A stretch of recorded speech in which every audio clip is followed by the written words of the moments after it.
Happy offseason, FT fam. It really feels like the offseason now. Free agency is starting today. You can sign contracts before today, but it's just a little exclusive. How you doing with your team and the player? Now you can talk to everybody freely, as if that wasn't already happening. But you can sign contracts with other teams, the whole deal. We'll get the qualifying offer ads from later today, which I think last year nobody accepted. But you'll get some guys getting qualifying offers. So that'll happen. All the administrative stuff is going down. GM meetings Tuesday to Thursday this week. I know you guys are a big fan of the GM meetings. Where are they? Where are they this year? Don't know. Some destination, some beautiful destination. Yeah. Warm, sunny. It's south. It's not north. Doesn't say where they are, though, from what I can find. Remember how they talked about San Antonio. Remember how they talked when the A's were moving about how they were like, it'll be west. They'll move to a temporary location. That's right. west. At one point, they were the Westers. Remember? The Oakland Westers. So I know that it's south. Also, the 40-man roster opens back up. So those 60-day ILs that are stashed, they're back on the 40-man roster. So you'll see moves being made. There's some interesting decisions being made. Really interesting. You want to get into them? I mean, sure. I mean, because players have to make a decision, too, about some people have player options that are interesting. Yes. Well, there's already been 2 interesting happenings.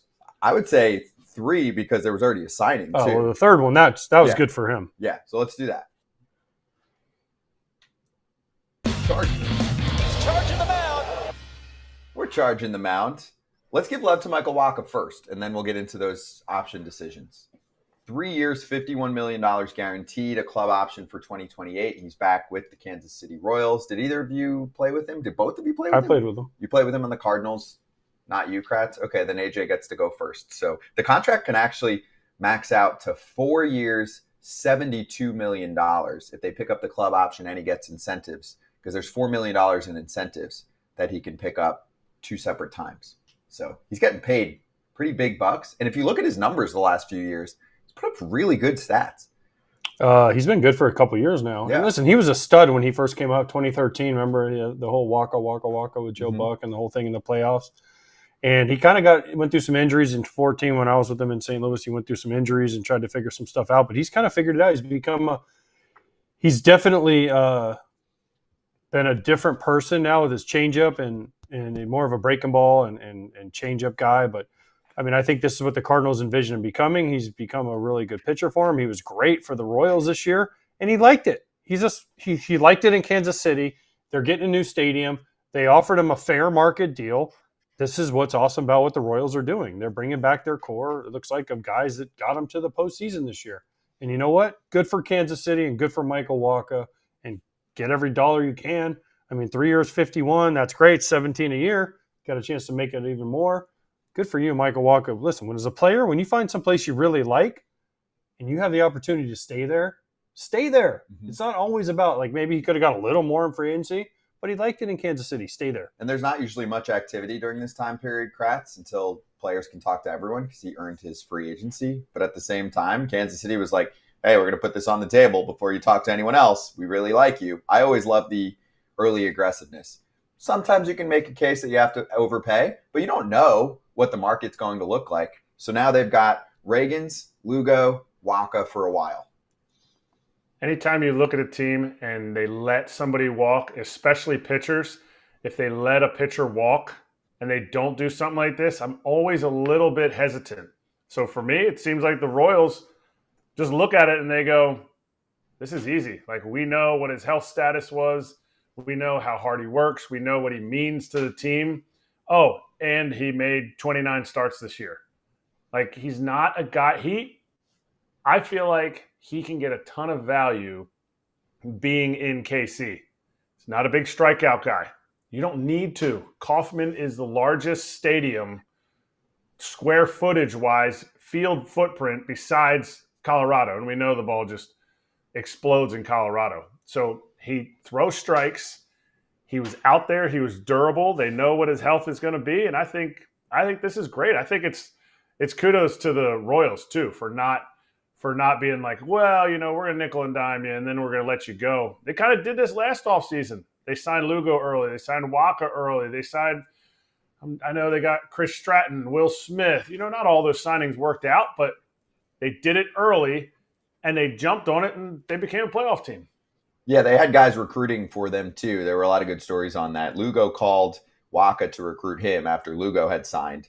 Also, think about this for Wacha. Kratz, you're our specialist here.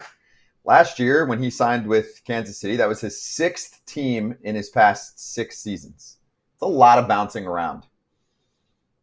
Too much. It's too much, especially when you're a good player. Like for myself, bouncing around was it was essentially what I was given. Like I was giving the teams an out. Somebody gets hurt, one of their good players gets hurt, I could be a guy that would go to AAA. If you're a big leaguer and you're making starts and you're like, do I want to really go to another team again? It's not just your decision. Like, it's not like he's going to another team and chasing, an extra $10 million a season. He's going to get about what he got in the free agent market.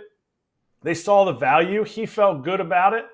And I don't know his family situation. He was on the show here last year.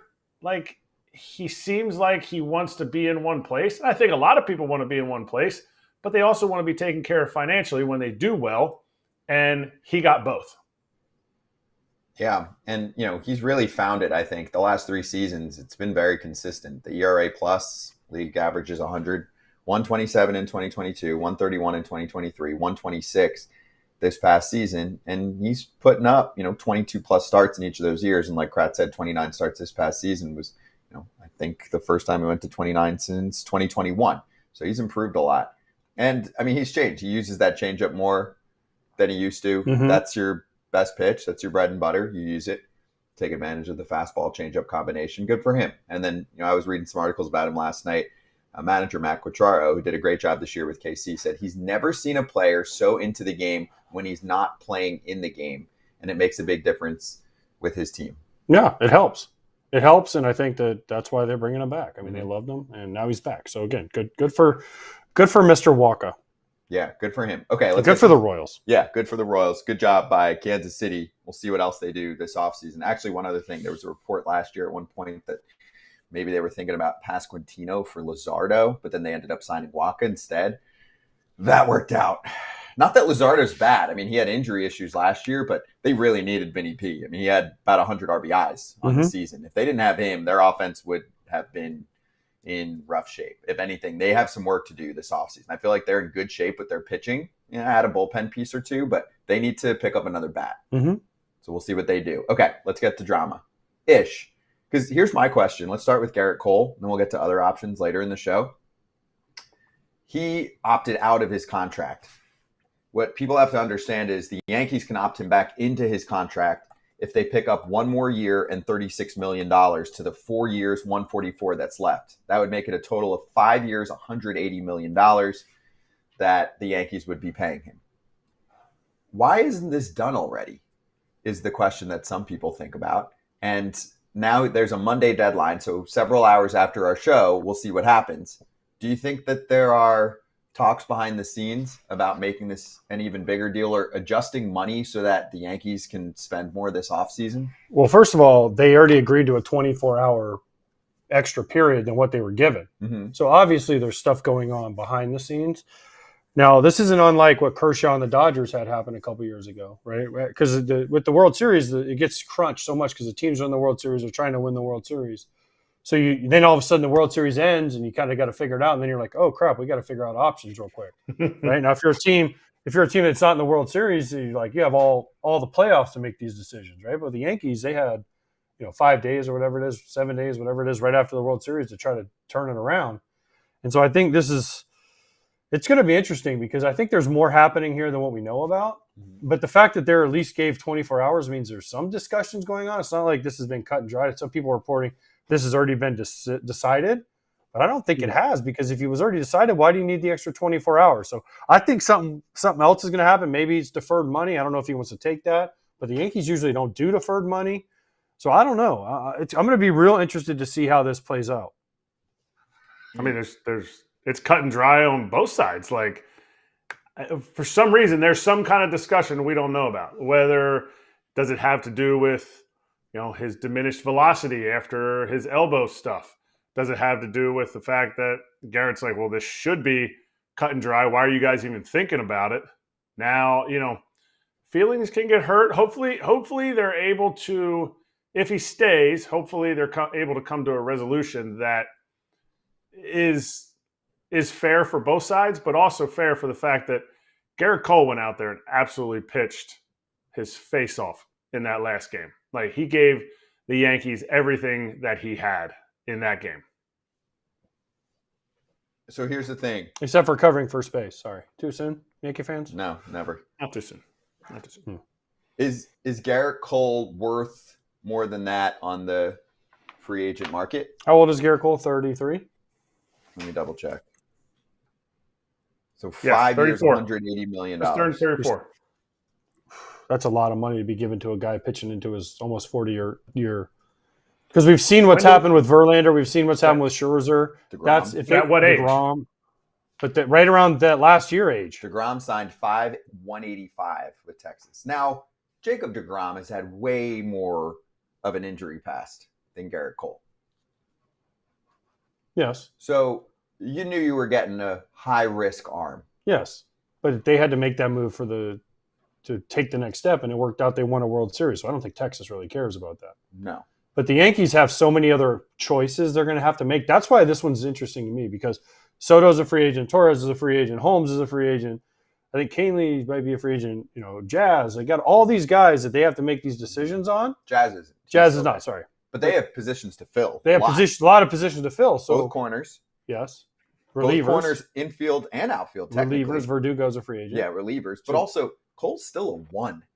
100%. Probably for several years. So you'd have to replace that. I know, but it's a lot of money. You get it? I mean, I know it's down the road. I know what Kratz is going to say. Could you save it? Could you save it and go after Burns?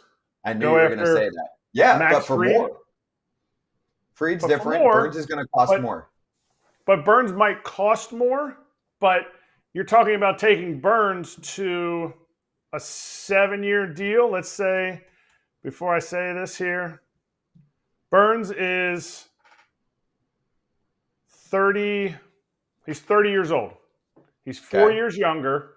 So if you're going to re-up with another number 1 and the per year value is close, Burns might get 38, Cole will be getting 36. You're getting 7 years of Corbin Burns, maybe even an 8th year. Now you're diminishing that your ace by 1 year by not re-upping Gerrit Cole. It would be a bold move. I think if they do that, the Yankees have to go in, and you might have to overpay, outbid somebody else. So that might make that value go up. But you also, I think for Cole, I think he gets 150 in the open market. I don't think he gets a ton more. So does he want to do this for $6 million more and leave New York? I don't know. My thing also is, if let's say they're working on something else behind the scenes, maybe there has to be something else going on. Well, there's 2 options. Because I'll give you 2 options: deferred money, or adding years to lower the average annual value. Yeah, but they're not going to want to add years. If they're having a hard enough time deciding on the 1 year, they're not going to want to add like 2 or 3 more years. If they don't figure this out, though, doesn't it mean to you that the Yankees are a little bit concerned about what happened with his elbow this year? Maybe that's also a thought, but there's also what if they picked it up and then traded him? I mean, yeah, that would be crazy, but I doubt. Is there any way that Gerrit Cole says, because this is a mutual thing, this was mutually, hey, we're going to take 24 hours. Is there any way that Gerrit Cole allows them to put a John Lackey clause into it, where if he gets hurt during No. I'm saying if they brought that to him, because we both know what that image looks like. And Scott Boras is never going to allow that to happen, ever. And I don't think he should.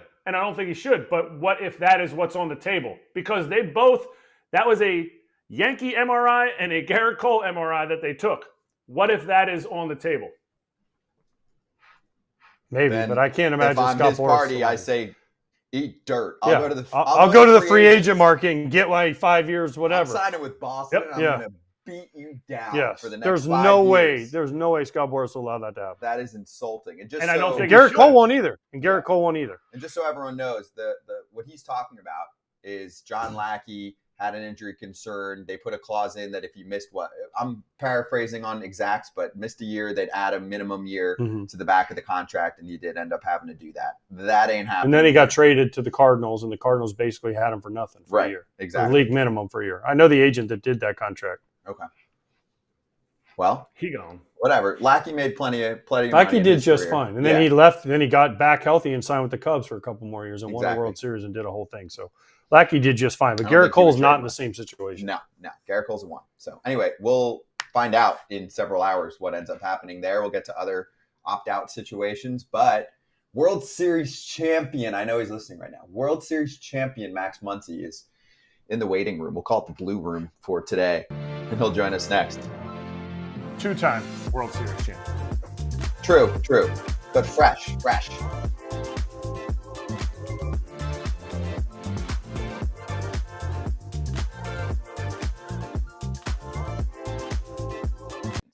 Well, I think it's all of the above. I think there is a fundamental teaching problem in this organization.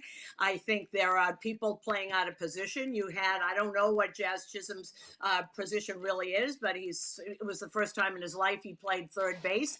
You have a right fielder playing center field. Alex Verdugo can play everywhere. He was playing left. You had a right fielder, and I know it's Juan Soto, and this is blasphemy. He's not exactly Roberto Clemente out there. He's a wonderful player and a wonderful hitter. What he is not is a wonderful right fielder. You have a Gold Glove right fielder playing center field. He was great. He's not Devon White. It's all of the above. It's all of the above. And all of it happened in one inning. I have seen Jazz Chisholm cross in front of Anthony Volpe since he walked in the door here, and the play's not made. It didn't happen in that game. It's happened in other games. There are fundamental mistakes. They are, I won't say sloppy, because I think everybody tries. I just think that something needs to be done with the fundamentals on this team. And it doesn't start with signing Juan Soto. And I hope he's back. He's a terrific guy and a terrific player. But this absolutely focus on whether Juan Soto is here or not, I think is kind of misplaced. It's great if he's back, but that's not the reason they lost, whether he was here or there. There are other things on this team that are really potent problems. I don't think you should have said anything. The team just lost the World Series. How about saying this is not the time for this? Exactly. I did see him in the dugout. I was on the air and I watched him. I watched the whole thing. I thought he was looking around because he did and does love it here. He fit in great. He's not what I thought, but he knows exactly who he is. He knows exactly what he wants. And I think it would have been a lot more seemly if he had just said, thank you for asking, but this is not the time. I love it here. It was a great year. We just lost. I just don't like that. And I was there. It went on for a long time. All he had to do was say, this is not the time for this. I really believe that. I know he always answers everything. He always does. And he's very polite and he's very coached and he knows what he's saying. I just didn't think it was the time for it. I really didn't.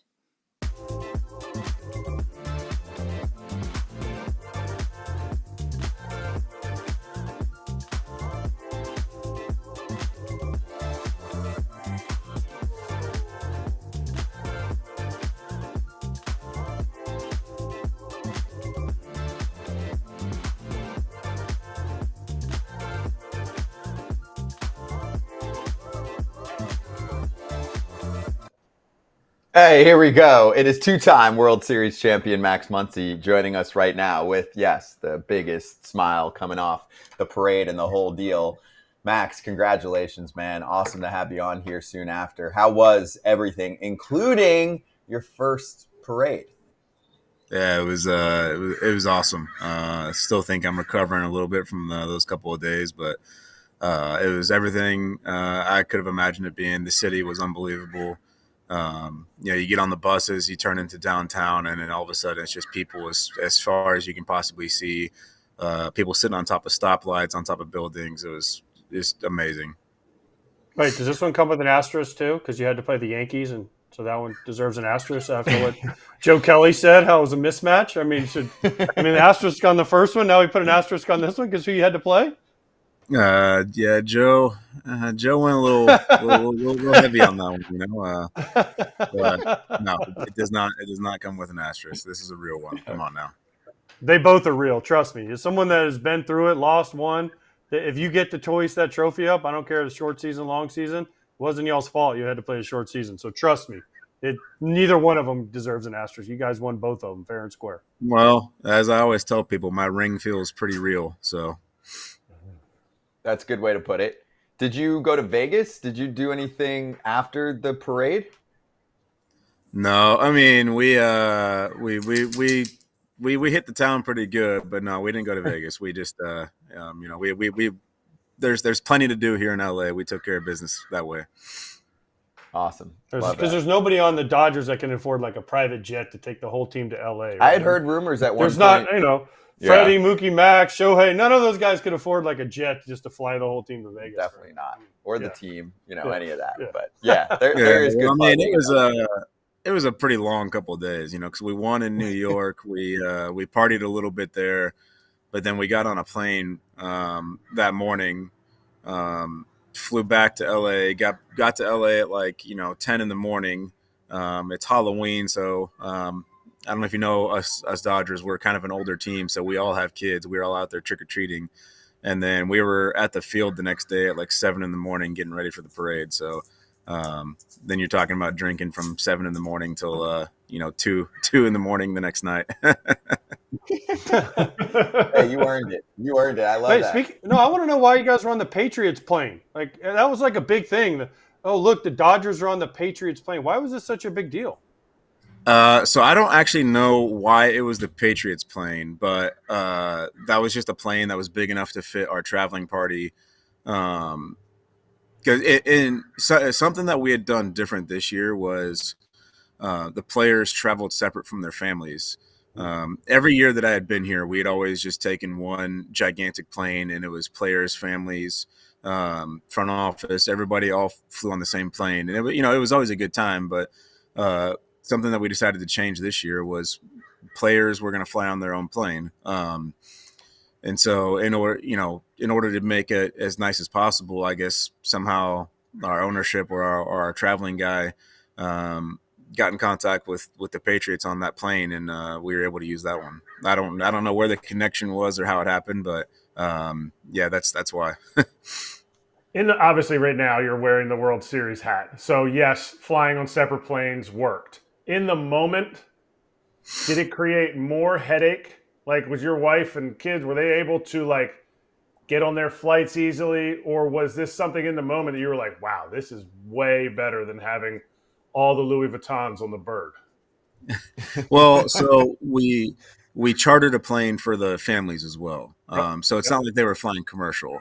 And so everyone was going to the same airport, getting, it was honestly as easy as could be without being on the same plane. And we left at different times.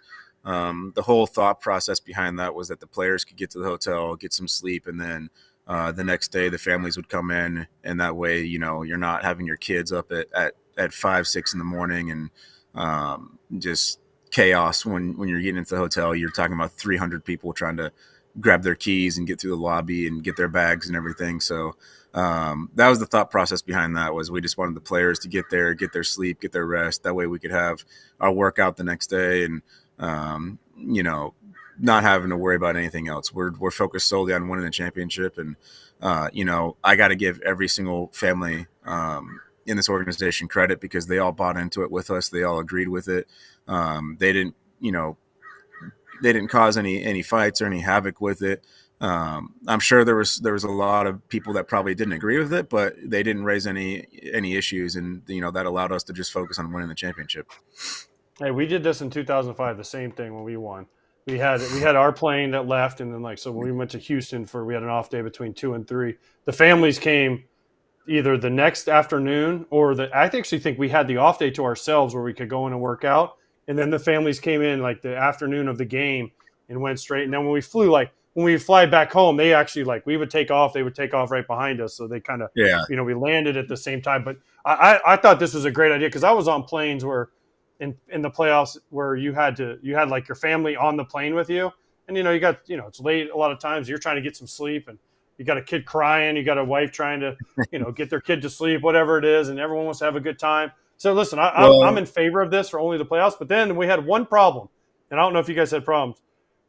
Only fiancés were allowed to fly on the plane. So we had dudes getting fake engaged so that they could fly. Their girlfriend at the time could fly on the plane. They gave him he's like, we're engaged. So they like gave her a fake ring so that she could fly on the family plane. No, we didn't have any issues with that. It's if you were a significant other and that included girlfriend, you were allowed on the plane. Obviously it was, use some judgment on it, but yeah, we didn't have any issues with that. And the other reason we did the two planes also was the players agreed that we wanted to travel after the game. That's something that we also had never done before. We always traveled on the off day. And so everyone basically agreed we wanted to travel after the game, get there and have the entire off day in that city. It would suck getting in late in the morning and, you're not getting a ton of sleep, but you're at least there in the city, able to do some stuff. And then, you get a full night's rest instead of spending an entire off day on a plane. Max, we haven't spoken to you since Mookie got attacked by those two fans. So I wanted to get your take now that, it's all done. Even Mookie obviously commented. He didn't want to talk about it during, but then once you guys won, he said something how he felt like he's only wanted to fight two people in his life, and that was one group. So my question to you is, how do we spin this forward? What did you think about it? But then also, how do we spin this forward? Because I legitimately think it was a massive player safety issue that needs to send a message to all fans out there that it's not acceptable. So suspending them for one game is insane in my mind. It's got to be way more. Yeah, John Heyman actually asked me. I think he was doing an article about it. First off, thankfully Mookie didn't get hurt. You're talking about your arm hanging over the wall like that. That's very easy to get hyperextended, snap something. So thankfully he didn't get hurt. But I said it should have been an instant lifetime ban from all MLB stadiums right there. You want to initiate that kind of contact, it should be an instant lifetime ban. You're not even allowed anywhere near any park ever again. I think if you're talking about those are the kind of consequences, it's going to eliminate some of that stuff, instead of just saying, oh, he can't come to the next game, but he still gets his season tickets next year. And, whatever, that's not really a consequence. Oh, you got to go spend a night in jail. It's not entirely like a huge consequence to some of these people. It's, but they're obviously rabid fans. If they have season tickets and they're there and they had that idea in their head that they were going to do that, they're serious fans. And so if you're talking about you can't ever come to another baseball game ever again, that's going to put some serious doubt into people's heads whether or not they want to do something like that. Totally. And we're going to go to Kike's comments now about Fat Joe. I don't really care what Kike said about Fat Joe, but for him to bring it up in y'all's parade, how much was it talked about? How much was the Ice Cube stuff, the Fat Joe stuff, all that within yourselves, within you guys throughout the entire series? Well, I don't think too many guys knew that the Ice Cube thing was going to happen, and so when it did happen, we were all like, "Oh man, this is pretty sweet." And then Ice Cube killed it. It was unbelievable. He sounded so good. The whole stadium was vibing to it. You could hear it clearly. It was great. And then we get to New York, and out comes, I'm not going to call him Fat Joe because he ain't fat anymore, but out comes Joe, and you couldn't hear anything he was saying. You couldn't hear the lyrics. The music was kind of muddled. It just sounded terrible. And it even if it was pre-planned, like both those things planned together, it kind of felt like they were just trying to copy us and do something. And it was just kind of just we felt right out of the gate, we felt good about the game just because of that whole debacle. Okay, so you went to the parade. Kike slashed on Skinny Joe, right? Ice Cube crushed it. Dave Roberts did not crush it with his dancing. When Ice Cube did his song, at the parade. Did you see him trying to dance? I mean, he looked like Elaine from Seinfeld. Yeah, I think my wife showed me a couple clips. You know, I love Doc, but I don't think I'm going to give him that one. That's should have just let him do his performance, then come on. Yeah, for real. Seriously, they're like, you have to know your limits, right? He was a great manager. He's probably going to the Hall of Fame for managing baseball, but dancing, he should have just. That's it. I'm good. Yeah, absolutely. Hey, I'll follow up on Doc with you, Max. So pressure's high when the team's always good and winning divisions and all of that, right? Do you feel like this lifts another weight per se off of Doc's shoulders, and how anyone that's been a hater about his game as a manager should, be silenced at this point? I think we've been pretty big on him, and even Booney and some of these other guys that have been managing successful teams for a while. But as I think we've said on this show, Ken Rosenthal said, like, he's a Hall of Fame manager. He is. Man, I hope it does. I hope it silences some of that because, I've always loved Doc, and I've always thought he's done a great job because he doesn't – the way he manages is so unique in that he's legitimately having conversations with everyone in that clubhouse, knowing exactly how they're feeling, knowing exactly what's going on behind the scenes. And that's how he's making his decisions. And I know some people will always say, well, why didn't you bring in this guy in this situation?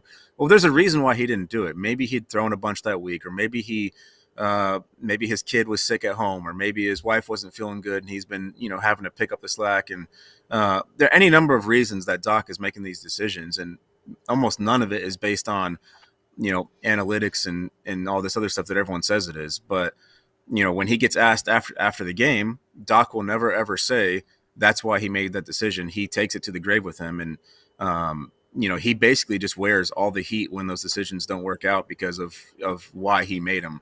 And he's never making them based on something stupid. He's making it based on, having a conversation with that player that day, that week, leading up into that situation. And so, I've always thought he's done an unbelievable job, and I hopefully he can rest easy knowing that most likely no one's ever going to wear number 30 Dodger jersey ever again. Love that. Now, I guess we'll never know would be the answer, but Walker Buehler comes out to close that game out. Something happens. He gives up a run. It's tie ball game. Would you have looked over at Shohei and been like, Shohei, you got an inning for us? Because we are cashed right now. We don't have a lot left. I mean, I think we were almost getting to that point. I don't know if you guys heard, I know Huddy, Daniel Hudson was warming up, and, he kind of told all of us afterwards he was pretty sure that he was going to blow out if he had to come into that game. He said his elbow was barking bad, and, he grinded all year for us, and so that's one of those things where if we bring him in the game and he blows out, it's, I don't know who we have left. So that might have been a moment where, hey, Show, you might have to do something pretty incredible right here and just throw one out for us, But thankfully, we didn't get to that situation. Well, thank God for the fifth inning, right? In Game 5. Were you sitting there just going, what in the world is happening right now? I've never seen so many it was like craziness in a quick span, too. I mean, it happened quick, right? I mean, Judge's drop fly ball, the error by Volpe, Cole not covering first base, Freddie's hit, Teoscar's hit. We were actually doing a watch party, and when Teoscar came up, I go, Cole's going to hang a slider. He's going to hit a 3-run homer. It's going to be 6-5. And he hit the bottom of the wall, and I was so mad at him because it would have been one of the great calls of all time. But, I mean, that happened so quick. It was like, mistake, 5 runs, it's 5-5. And then you guys were like, here we go. Yeah, the biggest thing to me, I had never played at Yankee Stadium before. That was actually my first time going there. The biggest thing to me, and I told all the guys this, was the energy in the stadium was very weird. It was almost like they were waiting for something like that to happen. They were waiting for the mess up to happen. And as soon as, it started happening, you could just feel that the stadium the energy got real weird in the stadium, and we kind of took that and just ran with it. And it was just, we knew we weren't going to lose that game at that point. I know they scored another run on us, but we were kind of just like, whatever, it doesn't matter. We're going to come back and win this game. And it was just, that. Yeah, it's just hard to describe like how it felt on the field during that moment. Just everything shifting towards us, and it was kind of like, it was meant to be. Like that's almost how it felt. That's so crazy. And you can't even explain that kind of energy shift. Like just you saying that is awesome just because you experienced it. One thing you didn't experience. Go ahead. And I was going to say, just to clarify this, I'm not dogging on the Yankee fans, because the previous 2 games, the Yankee fans were great. They were unbelievable. It was not like that. But it was just like game 5. I don't know, for whatever reason, it just felt like the whole stadium was waiting for something bad to happen, and then it did. So, like I said, I'm not saying that as a negative to Yankee fans, because I thought they were great the previous 2 games. They were loud. It was really cool to play there. I mean, you're talking about playing a World Series at Yankee Stadium. There's almost nothing better than that, other than for me playing at Dodger Stadium. So it's just they were great, but yeah, it was weird feeling that energy that night. It really, really ruined you too, because this is your first time ever playing at Yankee Stadium. You just went to the apex of all. You can't go back. Next time you guys go to Yankee Stadium, just be like, I'm gonna sit out this series, guys, because this place isn't like it was in the playoffs, or isn't like it was in the World Series. For me, it can get better, because I would have liked to have gotten a hit. I didn't get a single hit in that World Series. It was terrible, but at least I can go back there and maybe get a hit next time. Okay, so next time you get a hit, you can get the ball. That's actually what I was going to ask you. Was there a time during the World Series when you didn't have any hits, you were getting some walks, you guys were winning? Was there a time when you were like calling our executive producer, Mark Wiener, and being like, hey, do you think I could get on the show? Because last time I came on, I got on base 12 straight times in a row. Thanks. What time do you want me on the show? Or did that never come into your thought process? No, I never came in. It's one of those things. I know I didn't get any hits, but I was playing good defense. I was still getting on base here and there, and we were winning. And I say it all the time. I don't care if I go 0 for 100 in the postseason, as long as we win every single game. It doesn't matter. The championship, the trophy, that's really all that matters. The personal stats have no impact on me at all. As long as I'm doing anything at all to help that team win, that's the most important thing to me. And so, being able to play defense for the guys, share some scouting reports, share some experience, and, have a couple walks here and there that helped out in key situations. That was the biggest thing to me. Max, listen, Erik was our resident Yankee fan. Okay, him and Todd were hardcore rooting for the Yankees. But I can't explain this. You just have to go back and watch. I believed in you. Okay, I believed in you every day for the 2 games, 3, 4, and 5. I believe in you. That's all you need to know. Okay, I had your back the whole time. So no matter what these other guys say, just know that I was there. I was in your corner. But that leads me to my question: do you start hitting right away? Are you like, man, I went 0 for in the World Series. I got to grab a bat, or you take some time off? Because listen, nobody remembers. I promise you, not one Dodger fan remembers anything. The only thing they remember is the last out by Bueller, him standing there like, I'm the man, right? And you guys all celebrating. So will you take some time off? Because I always wonder this. I took a lot of time off. I've had this discussion. But some guys go in and hit right away. Will you take time off before you jump back in? Well, that's the thing. As you said, the only thing I'm really remembering is lifting that trophy, having some drinks on the bus in downtown. That's really all I'm remembering right now. Maybe I didn't get a hit, but who cares? We won. Like I said, that's the most important thing. So I'm gonna take a couple weeks off. Let the body recover. It's a long season, and you add on a whole extra month playing stressful postseason ball. You got to give your body a break. And we were all kind of going through little injuries here and there, and so everyone's got to give themselves a chance to rest up before you get back at it. It's very lucrative to win the World Series, as we see by Kike Hernandez making a appearance at Canes. He's going to Raising Canes. Did Max Muncy get the opportunity to wear a Canes shirt and show up like a college athlete at Raising Canes? No, I was not asked to do Raising Canes. I have a couple appearances already planned, so I've had other opportunities. Raising Cane's is not one of them, and that's perfectly fine with me. It's as you said, it's a very lucrative thing to win the World Series. You get opportunities to do signings all over the place, and the price per autograph goes up quite a bit once you have a World Series champion in your name. That's Nice. right. Hey, question for you about performance in the World Series now that it's done. What was your take on MLB not using their highest graded umpire? Someone brought up a good point on Ken Rosenthal's Fair Territory show. They said the other leagues bring in their best scorers, and we don't have all of the grades from MLB, but we do know if we cross-reference it with some of the independent auditor programs on umps that we don't have. I mean, it's clear. We don't have the best umps behind home plate. I know you're not going to trash individuals. I just want to ask it as a whole.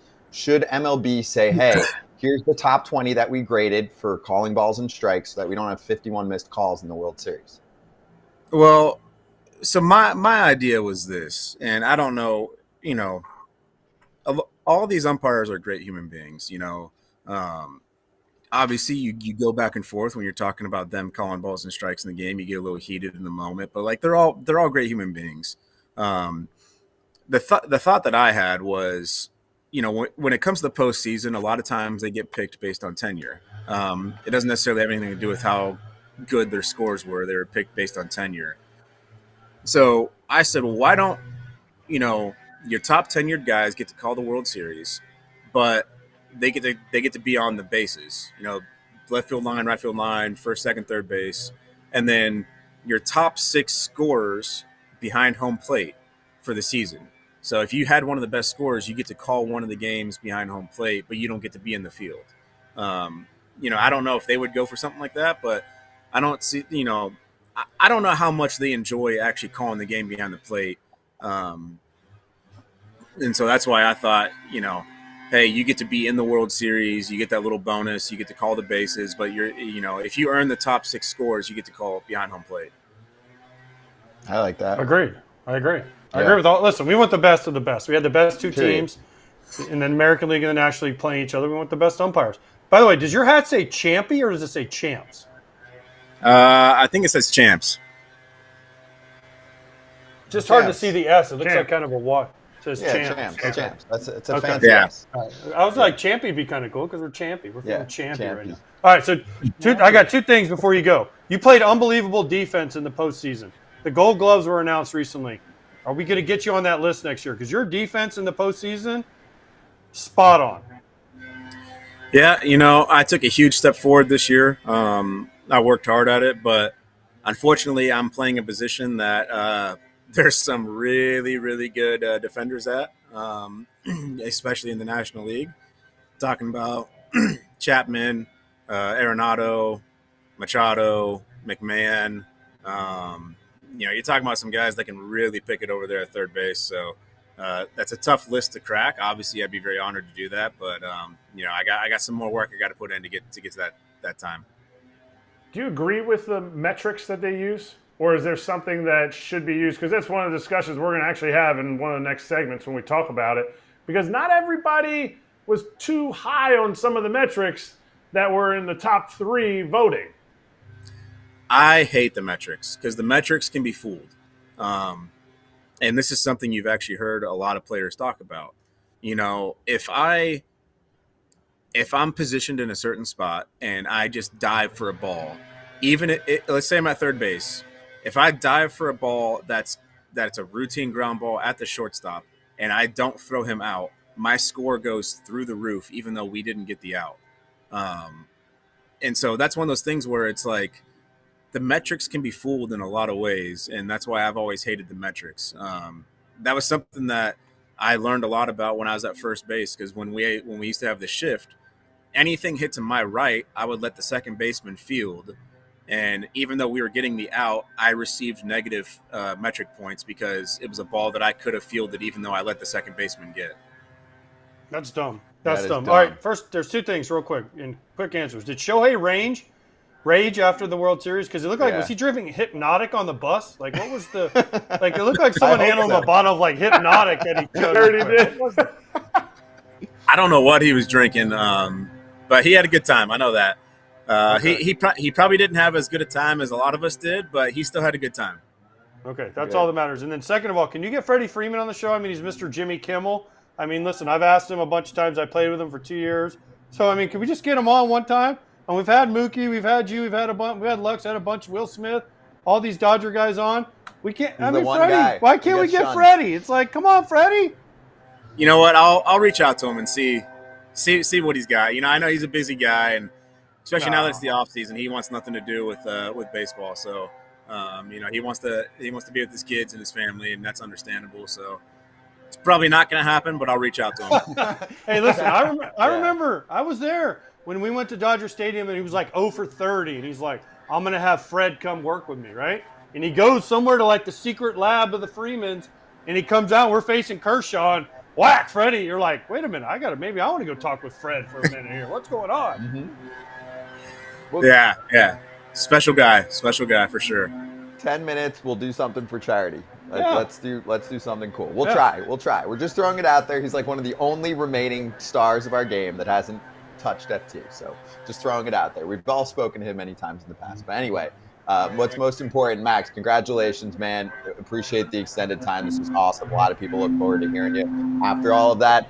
Enjoy it now. Enjoy now the dad time, the fam time, and the championship time.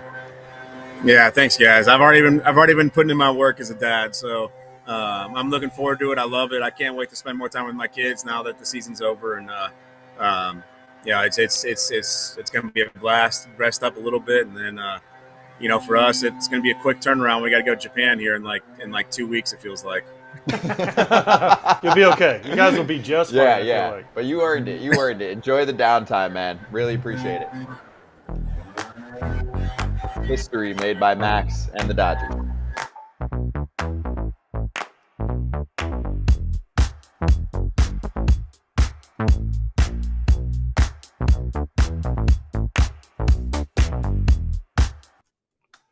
That was great. That was really good. Dude, his leaf blower was on point. It was. I mean, it felt like the leaf blower was in his, like right in front of him, blowing the leaves on him. Championship leaves. Oh, man. What a gardener. His comments were on point, too. Oh, he's so good. He is so good. Yeah, we needed the extended time there to kind of go over the whole scene. I'd gotten, a bad rumor from a buddy who's kind of in the know in the entertainment scene out in LA. And he was like, I heard some of the guys are hitting Vegas for a night or two. Maybe some did. Maybe some did. On the Max DL. Didn't. Yeah. Listen, one thing Kratz could tell you, when the season's over, it flips quick to childcare mode. Especially if you have young kids, because for 8 months, the wives have been holding the fort down. And as soon as the season's over, they're like, your turn. It's another level too, but like 8 months, they can't just turn it off. They can't just be like, whatever. So you're not only trying to like take care of kids, which you haven't done all year, but you're also trying to do it the way that she had it. My wife, we didn't have a nanny or anything like that. Nothing against nannies, but it's not like there's somebody that's like in there that's been doing the routine. It's like, hey, the kids wake up every day at 7:30 to make sure they get it to school. And I'm like scrambling to get out there by 7:34. It's like, do I wake them up? Do I not wake them up? You're trying to fit back into a routine that's already going. And you're like, am I doing good at this? All right, FT fam. So here's the deal. In 1 minute, I know we got a great audience today. We're going over the Gold Glove winners. Those were announced last night. Ben Clemens from Fangraphs is going to join us. We'll also get some time with him on what they put together on free agent contract estimates, because I know many of you are excited about that. We'll give ours at some point soon. We can already cross Wacha off the list, but we'll talk to Ben about those two big topics. We'll see what he thinks. We can ask him about what Max said. That when you use a specific example, I think that's the best way to describe it, because I think we're way further along with D-metrics than we were, of course. It certainly helps when you see like Dalton Varsho on the field and then you see him rate well. People like that helps. But at the same time, like Max said, I got so many questions, though, when I look at the list of like outs above, outs above average. Yeah. Because we'll dig into it, but like Dalton Varsho or Jackson Chourio was better in right field than he was in left field, but he played left field more than he played right field, and he had higher outs above average. But Sal Frelick on his own team won the Gold Glove, even though they had the same number of outs above average. There's like a lot of questions I have. Okay, let's do it.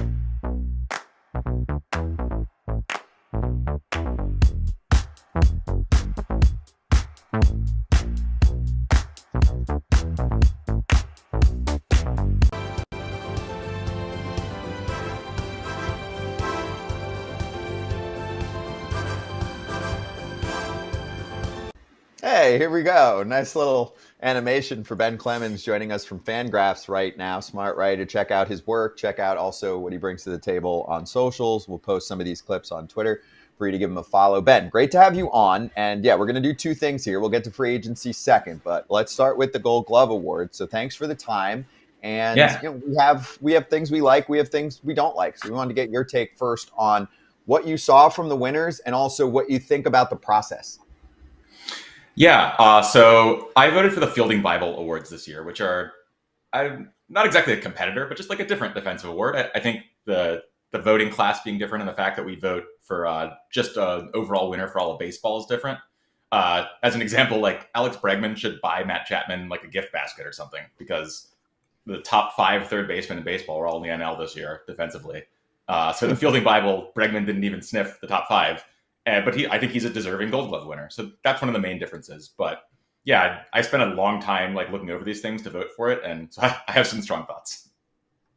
Bring them. I want to hear him because I do too. I mean, first of all, I'm going to start with National League left field. Nothing against Ian Happ, but he was below average by far in defense, but he wins the Gold Glove above others. Like I just brought up, Jackson Churio, right, was better in right field than he was left field. But then his buddy Sal Frelick had the same, outs above average. And he won it, and Jackson Churio didn't get anything, but Ian Happ was negative. I don't know. There's just a lot of questions I have about – I mean, we could go to the American League, too, with Varsho. Varsho was better in left field than he was center field, and Stephen Kwan won it, but Varsho won it in center. It's like, what are we doing? I was pretty surprised. I'll start with Happ. So there's a bunch of different defensive systems, and honestly, like, I don't know which one's best. I measured all of them to see how good they are, and, like, if you just look at one, you're going to get fooled because they're not perfect. Like, they all screw up. They all look at the wrong data point or they overweight one thing or another, and there's just not enough info. Outs above average didn't like Happ. Every other system thought he was great, and he's been pretty great for years. I think that this is definitely kind of a legacy, like Ian Happ is a good defender and we know it kind of award in left field, where there wasn't a super strong candidate in the NL. I would have given it to Churio. I'm with you. I would have given it to Churio. I understand your like Frelick versus Churio thing. I thought Frelick just like really looked the part and Churio looked better in left field. You know, defensive metrics can say what they want to say. In the sample that Churio played in right, I just don't think it was enough to know for sure. And I thought Frelick played a bunch and looked really good. So I was pretty confident that he got it. I would have given Brewers both corner outfields, though. I mean, they have 3 center fielders. It's not surprising that they have great corner outfielders.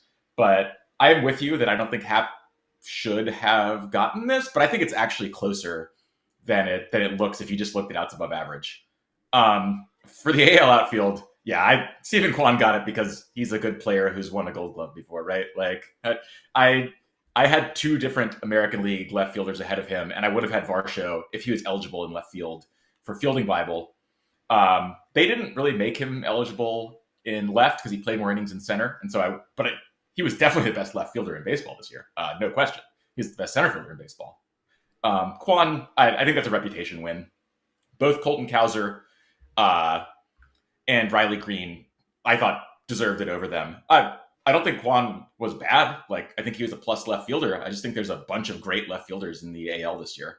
Like, all 3 of those guys would be at home in center. And so that made it a tough ballot where it's like, it's not a bad choice. It's just not the one I would have made. Sure. Are we looking too much into the finalists? Because we look at the top 3, and I'm like, Will Smith won a World Series. He shouldn't have been in the top 3 for catchers. Juan Soto is going to make $1 trillion dollars. He shouldn't be in the top 3. Are we looking too much into that top 3, or is that kind of where the broken part of the voting system, kind of boils down? Yeah, I think the top 3 thing is it's like a made for TV kind of thing, and if I do not think it accurately reflects the way that this works. Like, I think a lot of these positions, there's just like a clear number 1 and like, whatever, you can put some other guys after them, but they do the voting first, right? And then they retroactively say, here's the top 3. It's not like there's 3 finalists and we don't know who's won. I'm not a big fan of this. I mean, I get why they do it. Like, the Heisman Trophy does it, right? Like a lot of awards do this because it builds hype to have finalists. But yeah, I think the top 3 is really overrated, and I kind of wait and save my outrage for when the wrong person wins the award. Juan Soto. Like you said, you're gonna get $1 billion or whatever. I think I have him down for $550 million to foreshadow the next part of this conversation. But oh my God, like that, come on. I even wrote because I wrote a bunch about this, that like no amount of defensive metrics could convince me Juan Soto's good in the outfield. And he's a Gold Glove finalist. It's like, oh. Yes. And this has been a thing for a while. I mean, there's catchers who used to win, and I want to shift this over to catching. Catchers who used to win it because they could just throw, and every manager's like, "Oh man, this guy throws so well. Like he must be the Gold Glove." And every other part of their game is just just terrible. Can't catch, can't block. Don't call a good game, but man, that guy can throw. Gold Glove, Gold Glove, Gold Glove. Did they get the catchers right this year? I think that was the best position. They were my 1-2. I think neither was close. I think that Patrick Bailey was clearly the best catcher overall. Like you said, like he throws pretty well, but he does all the other stuff maybe better. I just thought he was a slam dunk number one. I had Cal Raleigh second on my ballot. Again, I thought he was the best defensive catcher in the AL. And I think they could have been trapped, like you said. Freddie Fermin, I mean, you want to talk about a guy who can throw? He is the best run game stopper in baseball right now. And I think he will be for a while. It is outrageous to watch him. He caught more than half the runners who tried to steal on him. With these rules. It was a joke. He is unbelievable. But I'm glad you said that because I couldn't agree more about Bailey and about Cal Raleigh. Can you explain how far ahead they are? And is there even a chance that, to me, nobody should win the Platinum Glove over Patrick Bailey for what he did this year. But can you explain how far ahead in a run saving or a win value projection that they are over the number 3 in baseball? Yeah. So Bailey is by far out in front for me. And I think Raleigh, he's 3-4 runs. I blended a bunch of metrics together to try to get rid of the sample issues. And he's 3-4 runs better than Jake Rogers, who also very good. Jake Rogers does everything well. I'm a big fan of the guy. And you can think of that as I don't know, somewhere around half a win. That's not a very satisfying way to think about it. But if you think about it as just him, and that's also, by the way, 16, 17 runs better than your average catcher. So multiple wins better than the average catcher. Jake Rogers is just also really good. Patrick Bailey's another 10 runs ahead of these guys. He's just in another stratosphere. And it's hard to be better than the average catcher because teams aren't dumb anymore.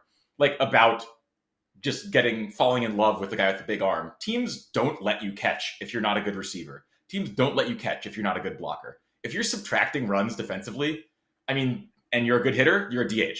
Or you're a left fielder, if you're MJ Melendez, right? The Royals are just no, we can't do this. And teams just aren't letting you be a catcher if you're not good at that stuff anymore. And even then, Bailey's this far above everyone else. I voted for him for Defensive Player of the Year. That's the Platinum Glove equivalent for Fielding Bible. And I'm with you. I'm shocked he didn't win. Dalton Varsho won. I think that's wrong. I would put Bailey, and I want to talk to the people who didn't. Okay, so I have a question for you. If you're talking about defensive run saves in this, I'm looking at numbers here, and I don't know all the analytical numbers and how they're all factored in, but I just look at this. You say Cal Raleigh is worse than Patrick Bailey. Okay, they threw about the same. Now Cal Raleigh caught over 200 more innings, almost 300 more innings than Patrick Bailey did this year. Patrick Bailey had more pass balls and almost the same number of wild pitches. Do we just devalue that? Because if I had a year with 9 pass balls, my ass would have been in AAA, right? Unless I was catching Tim Wakefield every time, right? So I just don't – I guess the value for him is his pitch framing, but then there's also a lot of balls going to the backstop there. So, again, I don't know how it all works, but for me, I'm looking at it, I'm like, man, Cal Raleigh caught every day, was never injured. He literally caught every day this year because they didn't have another catcher.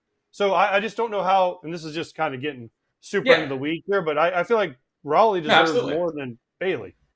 Yeah, so I'd say the thing that works here in Bailey's favor is that if you just measure how much it matters when guys advance on pass balls and wild pitches, look how much they scored in that inning after versus before. Look at similar situations. It's not huge. So we counted it, StatCast counted, and we just report on our site, kind of blocks above average based what you'd expect from pitch locations and runners on base versus how they actually did. And Bailey was below average blocking. And like you said, Raleigh was above average blocking, but not by a ton. In fact, Raleigh was like right around Bailey because his pitchers just have better command. They're just bouncing fewer things. He's not catching Blake Snell, basically. It's a little more complicated than that, but he's catching a lot fewer things in the dirt. Those Mariners pitchers are just like impeccable command. But I think the real difference is that like it's just hard to be that bad of a blocker. We had the worst blocker in baseball this year, pretty close between Francisco Alvarez and Shea Langoliers, and they were like 5 runs below average, which is like awful. I mean, that's abysmal. Imagine losing 5 runs just with blocks. That's like 20 pass balls or something crazy. The best catcher was Danny Jansen. He's like 4 above average, and that's just not a big gap, right? Like the number of strikes that you can pile up and balls you can avoid from receiving is just like really high in relation to that. And if you were a truly bad blocker, like if you put me out there, if you put like a D2 catcher out there or something, and they were abysmal, yeah, like then you could add up real value. But the thing is that all of these guys are just so good now, and the raw number that they're allowing is just pretty low. I think it's one of these things where like, yes, there's 3 like key catcher skills that we can do a good job of quantifying. Game calling, I mean, I would love to be able to. I try to watch and figure it out, and I just can't. Like, I don't know.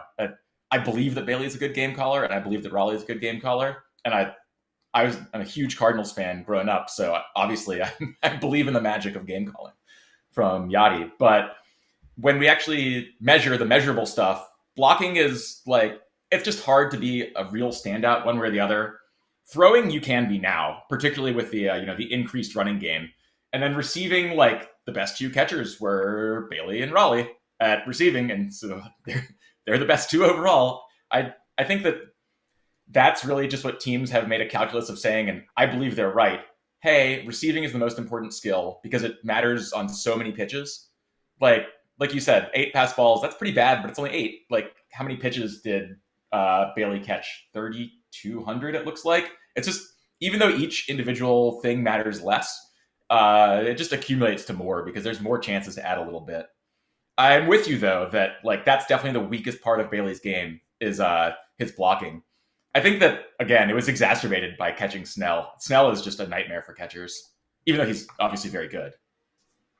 All right, so here's the plan, Ben. Since we're low on time, we'll skip the free agent money talk. We'll see if we can get you back, and we'll tell everyone also to read your article on Fangraphs because I want to be able to give that time, and we're on TV, so we're hitting a commercial soon. But I did want to get to one more piece of the puzzle with the Gold Glove Awards.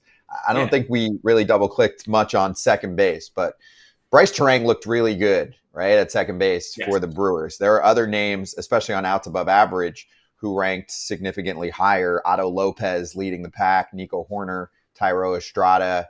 I know you have other metrics you use as well. What did you think about that position? I would have voted for Terang. I think they did a good job. I think that he's one of those guys where if he didn't pass the eye test, I'd be a little more skeptical, but almost every other defensive metric, particularly defensive runs saved, which I think is pretty good at infield defenders, they do a good job of understanding like where these guys start, where they have to finish, and how hard it is to make throws at various spots. We do a lot of video scouting to get that right. He was the best second baseman by that. I would have been just fine, like if I don't know, like maybe Ketel Marte got it. I don't think there was an Otto Lopez again, pretty good guy, but I would have voted for Terang. I thought that was the right pick, and when I watched him play, I was like, this guy's a Gold Glover. My aggregate metrics agreed with that. That makes me feel good. I thought Jimenez and Terang were the best 2 second basemen by a good sight this year. I'm pleased that they got the awards. Okay, good. I'm glad to hear that. So this was good. I mean, a lot of people were asking us over the past week or so about the process and where it was right, where it was wrong. It definitely got better once we got to the winners. Some of the finalists were a little crazy. So, that's why we were like, this is important. I think a lot of people are calling for this. We can say whatever we want. We're not getting paid by the award, so we're just going to have a good time. So this was great. Exactly. Ben, thank you. Yeah, appreciate the time. Everyone check out Ben's work in Fangraphs. He wrote about this, wrote all about his free agent predictions. Yeah, we'd love to have you back. We'll invite you back. We're going to put our free agent money predictions together. You are. I don't have time for that. You don't want to do yours? No. I just laugh at Kratz's. They're way more fun that way. Fine. Kratz, me, AJ will just make fun of us. Ben already has his on Fangraphs. Thank you, Ben. Appreciate the time, man. We'll catch you again soon. Yeah, thanks for having me on. I'm just going off what Ben says. How's that? Ben, I'd use Ben's predictions, okay? You guys. I like your odds. Yeah. Obviously, Ben's going to agree with that. He put his together.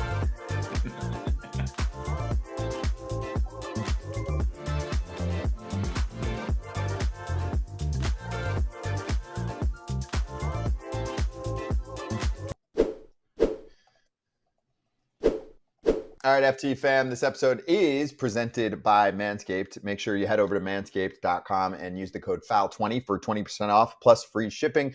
We're calling out the Chairman Pro. Holiday shopping is coming soon, so if you'd like to get yourself a little discount and you want to get the face in better shape, if you got some facial hair and it needs a little work, whether you're going for the clean shave like Mr. Clean over there, or you just want to get the beard nice and tight, but you want to still have the stubble. There are interchangeable blades. So you've got the skin-safe stubble trimmer, and you've also got the 4-blade foil, which is the Kratz look. It doesn't say that technically on the site, Kratz, but it's the Kratz look. It should. It should. This isn't just shaving your face.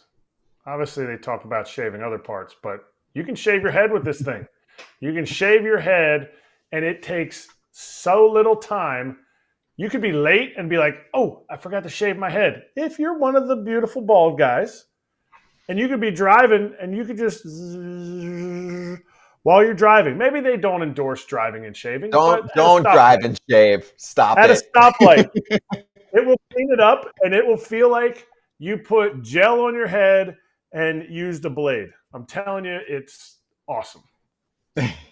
Up to 75 minutes of runtime on a single charge. You've got the LED spotlight, so you get every detail locked down, and you've got the travel lock so that you're not, traveling with your suitcase in the airport and people hear a buzz and they're like, what the heck is going on inside of that suitcase? So everything is down pat for you. Go check out the Chairman Pro right now. Experience a shave that is as smooth as you deserve. 20% off plus free shipping with the code FOUL20 at manscaped.com. That's 20% off plus free shipping with the code FOUL20 at manscaped.com. Coming up next, Hot Corner, lot of free agent news, like Cody Bellinger's not a free agent. Blake Snell is. Devin Williams isn't, but it's confusing.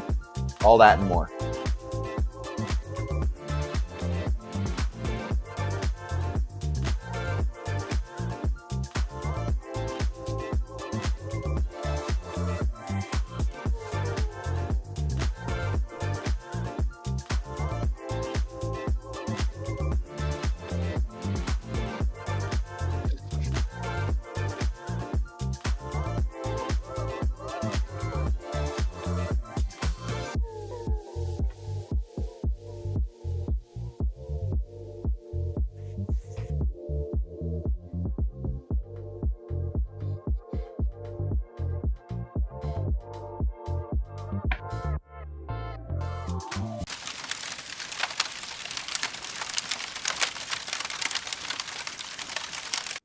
Hot Corner time. Let's start with Cody Bellinger.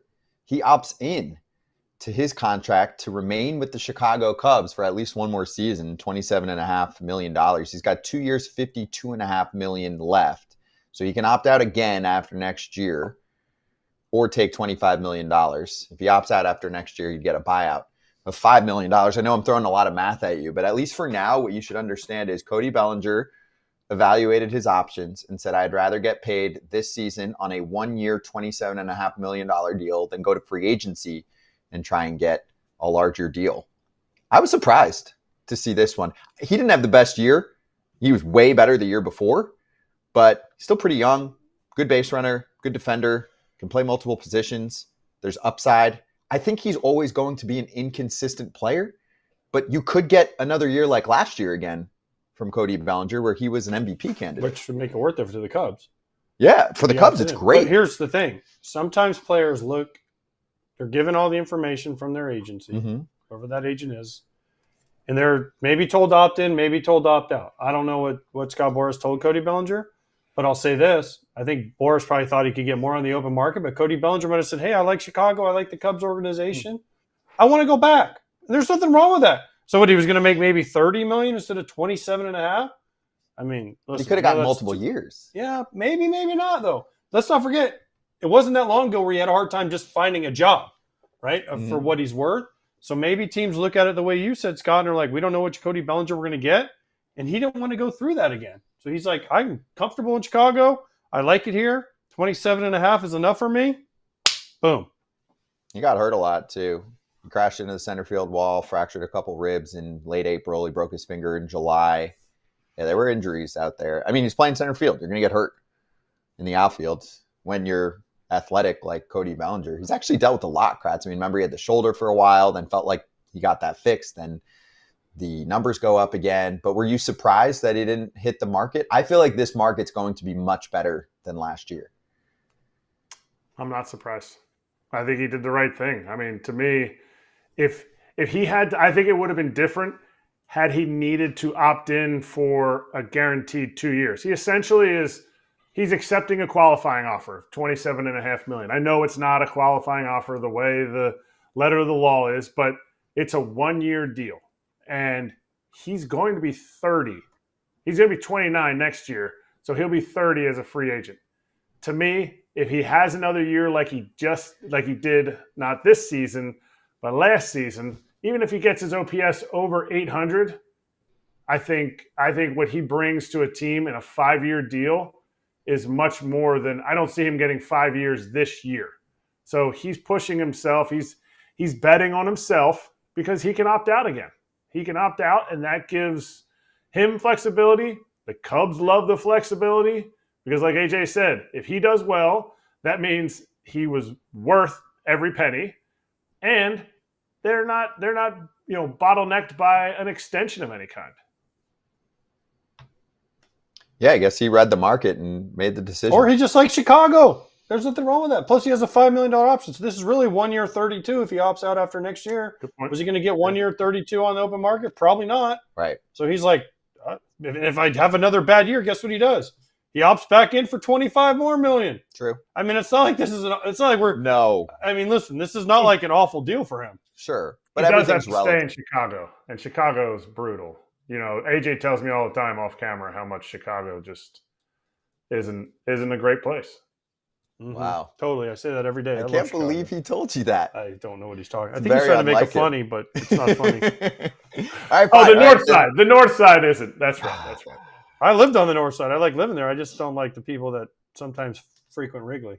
Yeah. Most of the time they're nice. Sometimes it can be mean. I feel like they're nicer now. But anyway, all right. So he stays. Blake Snell goes. He's back to the free agent market. This makes sense, right? I mean, he had the wonky start. Then there was an IL stint, but then at some point he comes back and he goes on a freaking tear and he looked like Blake Snell again. I think Blake Snell at this point is a consistent product. Yes. You know what you're getting. And what you're getting is a number one starting pitcher. So I think the market's going to be pretty interested in Blake Snell. What do you guys think? Do teams that pick him up, they're going to be very interested. But do teams that pick him up say, like, we got to change something about the way you start the year? Because last 2 years, yes, I get it. He missed spring training.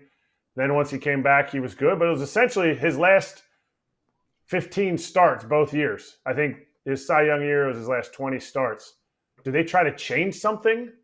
Is that on him to change something? Or are you just like, whatever. You take your first 10 starts and we'll figure it out. Because he's going to be 30. He's going to be 33. He's going to be 32 in a few days here. His birthday's beginning of December. Like, you're talking about a year younger than Cole. So his number can't be that much higher than what Cole was going to get if we think Cole was going out into the market. Yeah. I mean, Snell's got, I think, less of a concern with his arm/elbow and all of that. Cole had the elbow issue. You know, I mean, only the Yankees and other teams, they get medical reports. We can never go over. We don't get to see anything on medical. So always keep that in mind. Mm-hmm. But I do think Blake Snell gets himself at least 5 years in free agency. But so that's probably the sweet spot number. So then that means Cole should have opted out. Because I do think he Cole's should have been- opted out. Cole should have opted out. He's more consistent. He's been more consistent than Blake. No matter what, I think Blake has shown he is consistent now. He is the product that you're going to get. You know what you're going to get. But compared to Gerrit Cole's been way more consistent. I think that Cole should have opted out, and I think that Blake Snell should have opted out because it was that or he gets $30 million for this year, and then we're having this conversation when he's 33. No, I don't think there's much else to prove. He did because he's going to get multiple years at probably around 30. Yeah, and we have teams this offseason. I would be shocked. I know we're going to have some teams that complain because they always complain, but we're going to have some teams that play ball that weren't playing ball in the past. I think the Nationals are going to play ball. I think the Tigers are definitely going to play ball, and you're going to have all the regulars still. The Mets are going to play ball way more. The Dodgers are still going to play ball. The Yankees are still going to play ball. The Giants are going to play ball. The question is, can you get a Posey-era. Mariners? Can you get a Cubs? Can you get a someone else? Cubs have to play ball. Well, How many years of mediocrity can it be and say, oh, we had a pretty decent finish to the year? Well, cool. You didn't make the playoffs. You guys got to do better. I think they're going to be more aggressive. All right, next So who do one. You want Snell or you want Cole? If you're getting 5 years, $36 million, or 5 years, $30 million for Snell. Cole. I'll still take Cole. Even with the questions, I'll take Cole. And a year What about older.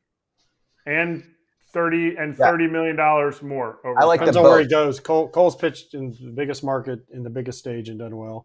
Snell can do it. We know that. I mean, to me, it just matters where we're talking, what we're talking about. Like if they need a lefty or something, or you're saying which? I'm saying what city, because it seems like Blake Snell, I mean, he said he didn't mind going to the East Coast, but he seems more like of a West Coast guy. Cole has done it on the East Coast. I mean, there's a lot of factors that go into free agency. It's not just who gives you the most money for guys at this level. Yeah, I like them both, though. I love them both. On the record there, I like kidding me? both pitchers still for Either the one next of them several I'll take. years. I'd take either one of them. Yeah. A second. If you need a good starting pitcher, Mhm. now Cole's not going to get opted out. Yeah, it 'Cause doesn't matter. I feel like them and the Yankees are going to figure this out before the 5 o'clock deadline. But, I mean, I'd take both of these guys in a second. Mm-hmm. Agreed. Okay, there's a lot more to get to, so we'll do it in another segment because I want to talk about what happened to Devin Williams, Gino Suarez option getting picked up, and the Braves did 20 million things. So we'll get to all of that coming soon on FT.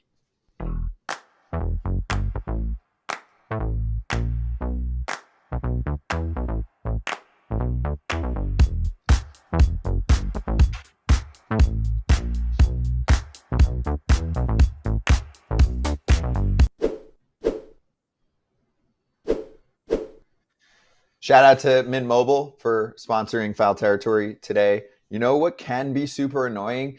Waiting a long time for free agent signings to occur with particular players. And the blame is usually placed on all parties, but often teams can get very picky with how they do negotiations, and then it takes a while. If you want to switch carriers to Mint Mobile, you just pick up your phone, you call your old carrier, you say, I'm breaking up with you, and then Mint Mobile handles the rest once you talk to them. They switch over the contacts, the phone number.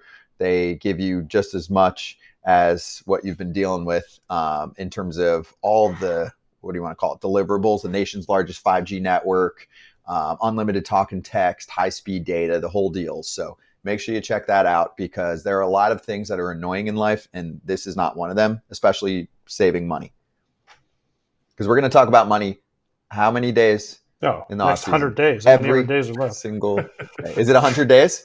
I think it's like 100 days till pitchers and catchers report. And after last year's debacle of free agency, we're going to be talking about it after that. Yep, that's true. Hopefully a little bit less. But yeah, here's the thing we can promise. To get the new customer offer and your new 3-month premium wireless plan for just $15 a month, mintmobile.com/territory. That's mintmobile.com/territory. $45 upfront payment required, equivalent to $15 a month. New customers on their first 3-month plan only. Speed slower above 40 gigabytes on unlimited plan. Additional taxes, fees, and restrictions apply. See Mint Mobile for details. And again, I'll let you know what's coming up. We'll talk about Devin Williams in that option, Gino Suarez, Robbie Ray, all the Braves moves. And then if we have time, we'll get to that interesting story about the player who said he was, 16? No, 14, he was 19. And he's 19. Interesting.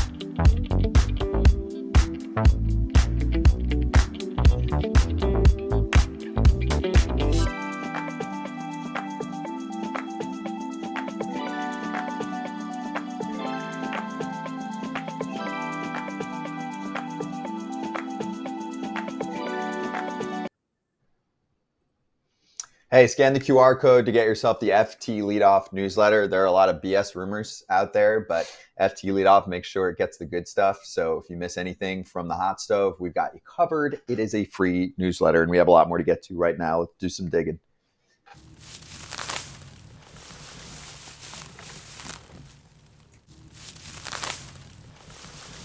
In the weeds, let's start with Devin Williams.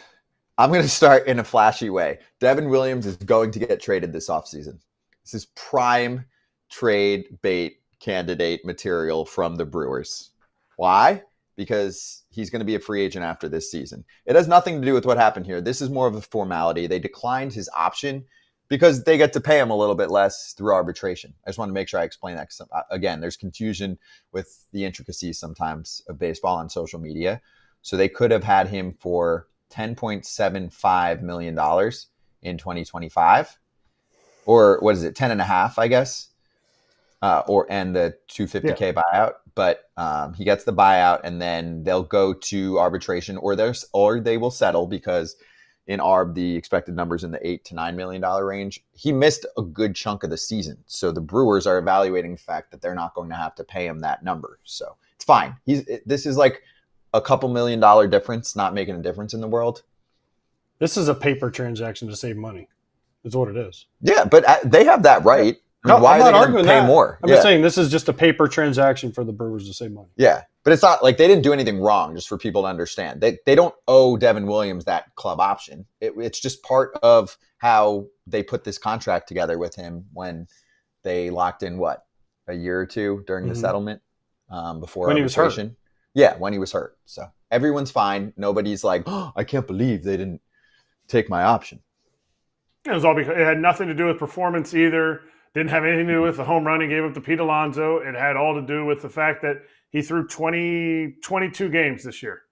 And so in arbitration, had he thrown his normal 61, 65 games, he would have probably gotten more than the 10.5 million that he was due. So then the team would have saved that money and just opted into his contract, opted into his option. I think that he's going to get traded. Miguel showed he could close for him. Yep. I think that the Brewers are one of the teams that doesn't value relievers. They value them, but they're also like, when they get to a certain point, see Josh Hader, we can find somebody else to do that job.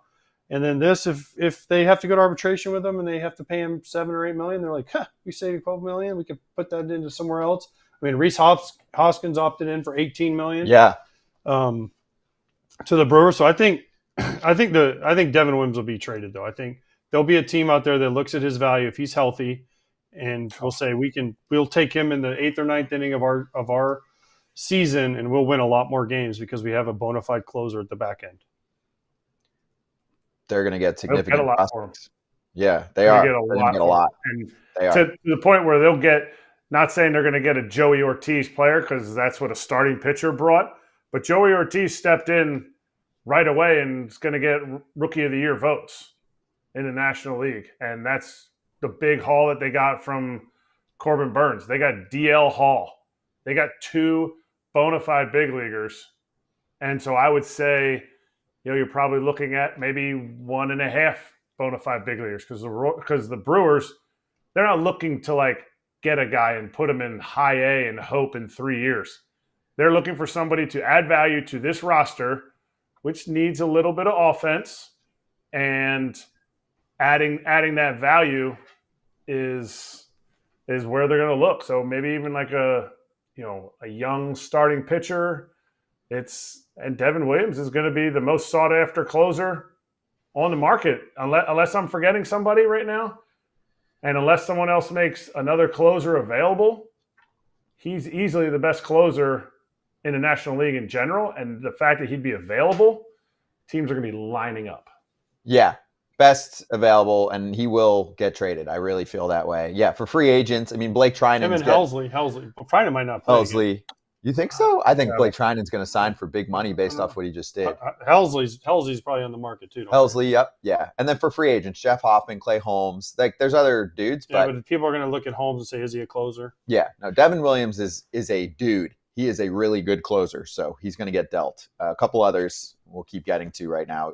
The Yankees decline Anthony Rizzo. We saw that one coming. I mean, he's not getting $17 million next season. They paid him $6 million to hit free agency. The interesting part for me was John Heyman threw this out there. He's like, if they don't get Soto somehow, and I'm paraphrasing here, I don't want to direct them, but he said maybe Pete Alonso's a backup plan. And of course, there's Christian Walker and, I mean, to a lesser extent, Goldschmidt, who's coming off a down year. But can you imagine if the Mets get Soto and then the Yanks start pushing them on Pete Alonso? I don't think they're going to sign him. I don't see that for many reasons, but they do need a first baseman. And a third baseman. And a third baseman. Can I throw one idea out there that I'll probably get destroyed for? Alex Bregman? No, it's way crazier. Aaron Judge. First base? If they sign Soto, I don't like that outfield. Like, Aaron Judge has a ton of value in center field. I don't want him there. I still feel the same way I felt last year. Like, they got through the season. That's great. But it's not a good defensive outfield, and I think you're playing with fire. I'd rather have Judge in a corner. Soto's not a good defender. He's not going to get better. Is the Martian ready to play 160 games in center field? Yeah.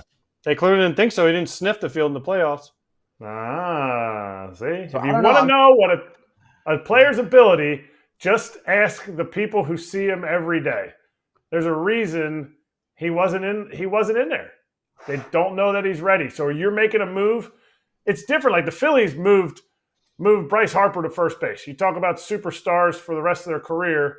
They moved him to first base. They had an opening. The Yankees have an opening. The Phillies also had Johan Rojas in center field, so they were able to take care of that main position. Is Bryce Harper going to do better than Nick Castellanos in right field? Yeah. But you have to have somebody to take Judge's position. And I agree with you that the longevity of Judge in center field is not sustainable. But Juan Soto's not signing until February. I think the other guys are signing, and you don't want to be the last one left without a dance card. Okay. That's a good one. Here's a pickup. Gino Suarez from the Diamondbacks, $15 million.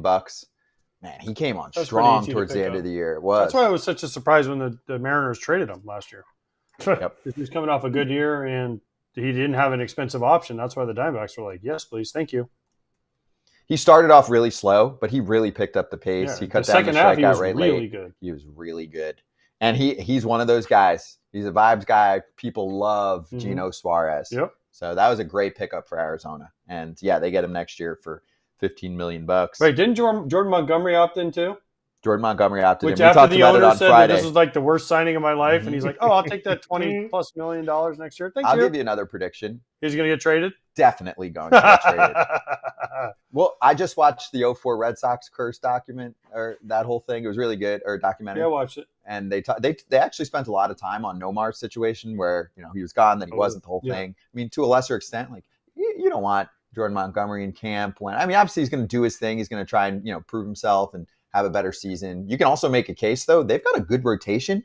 It's just going to get dicey. There's too many other teams that need starters. Perfect change of scenery. The owner's the owner. Ken Kendrick's going to be like, listen, tell another team we'll eat half the deal, and we'll whatever they got to do to get a deal done. They're going to trade him. There are enough teams that need starters. It might not happen until February, but he's getting traded. Pitchers are different. Pitchers are different than position players in the sense of like team cancer or bringing the team down. Like, I don't know that it's not necessary, but I don't know that the Diamondbacks are in a position to eat half the contract just because he's upset. I think Jordan Montgomery can bring you a lot of value, and this team fell short this year. How many games did they fall short by? 1. He had a 6.23 ERA. I think the owner is just looking at the raw numbers, and I think Monty should want to get traded because I just think he'll be in a better spot. Like the change of scenery, classic, go somewhere else, get it done. I think it will happen. So, I mean, he's getting, 25-ish mil? What would he get on the market? He would have had a hard time this year because he's coming off a really bad year. I know, but I think he still would have gotten, you think 15? Right. Like what he did was Severino, he's betting on himself. He's going to have a full spring training. He's going to have a full ramp up like normal. Yeah. And he's going to go into the year as a normal person. Not what he went through that offseason. That's what he said. He wanted a normal spring training. So he makes his 25, 26, and then he goes back and he's betting on himself. Mm-hmm. Yeah. I like it.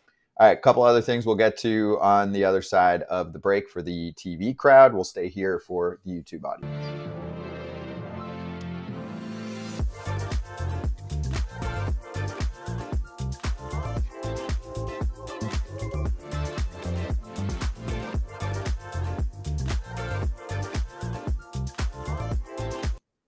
We can get to a couple more here during the break for the YouTube crowd. Robbie Ray didn't opt out. He's going to stay in San Francisco. That made sense. You didn't get enough from him so far, right? No. But could be really good for San Francisco coming up. Oof. 2 years, Could be 50 really million good. left. Yeah. Obviously, Sean Manaea opted out. He's going to get way more than 13.5 that he would have had if he stayed with the Mets. So Mets he'll be a have to free re-sign agent. him. They should, right? It was Mhm. such a good fit. You mentioned Hoskins picked up his own $18 million option for next year. If Robbie Hassan- Ray stays healthy, he's nasty. I agree. I think he's going to be great with a full season. Hassan Kim is Rob- going to be a free agent. Whoever thought we'd think this? The What? Padres need another shortstop. From all the shortstops they have. Because every other player on their field is a shortstop, but they don't actually have a shortstop. It's true. You made Jackson Merrill, like you created a monster, and I think you need to leave him there. Oh, you're In center leaving Jackson field. Merrill right where he's Don't at. bring He's him to doing shortstop. just fine. Yeah. Brandon Lau, $10.5 million. The Rays picked that up. They might trade him, though, just based on how Tampa Bay Yeah. operates. That was an easy pickup for me for the Rays, though. Yeah, it was. He's worth that. And then the Oh, Braves did a oh. whole bunch of stuff. What? The whole Robbie Ray thing, do you think he stays a good fit in San Francisco? Because what is San Francisco about? Don't give up 90 feet. They built their team for defense. It's so hard to bang the ball out of the ballpark. So you have to string together 90 feet through singles, through different ways. Robbie Ray, for as much as he is a Cy Young winner, the fact that he can punch out the world, there's a lot of walks in that. Do you think that fits in San Francisco still? Yeah, I Mike do. Snell fit just fine. That was his thing before True. he got there. It's stuff. I think they want stuff. But he walked less this year. He made the adjustment. Robbie Ray was, a guy every other inning. He was walking 4.5 per 9. They made that trade for a reason. Yeah, it's a fair thought, but I think they keep him. And then, with the Braves, this actually just got announced. They declined the $8 million for Travis d'Arnaud, but they still might be interested. They just clearly don't think he's worth the $8 million. And then you saw they got Bummer signed up for a couple years. They did some reworked reworking. Ronaldo Lopez's contract. Yeah, Lopez now has the guaranteed third year, so they have him for 3 more years. Who obviously he was worth a lot more than $10 million this past season. So that was a great He's sign. got 3 more years? Well, it Ronaldo was got 2. 3 more years? It was 2, but now it's 3 because they guaranteed a third year. Which wasn't guaranteed before. Correct. God.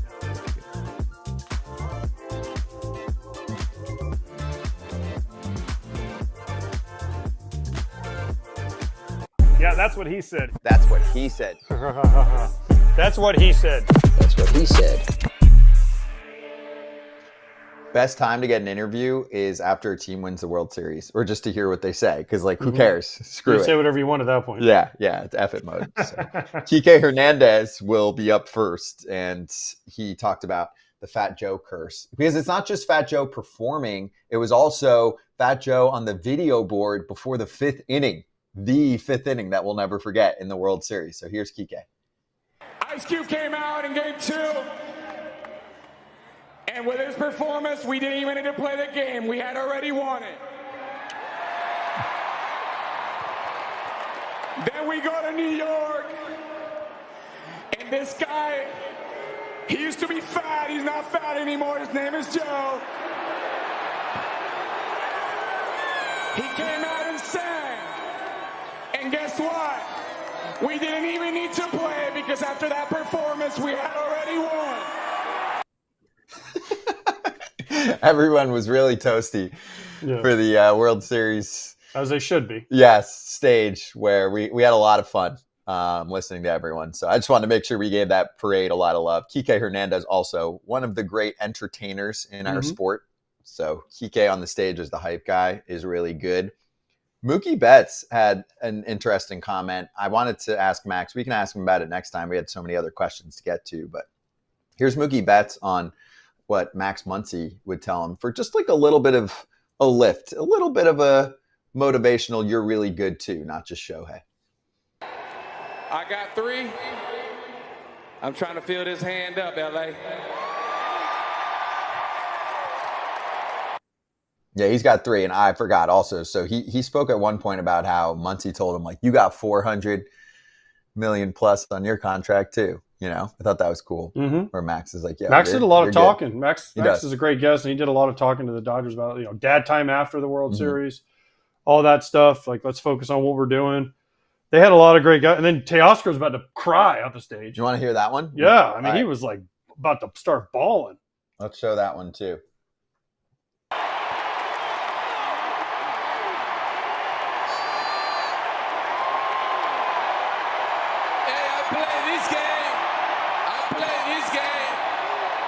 To win, and the Dodgers gave me the opportunity to come here so I can help this organization, this city, this team, these people win a championship. You guys made this dream come true. Thank you for making me a world champion. Thank you.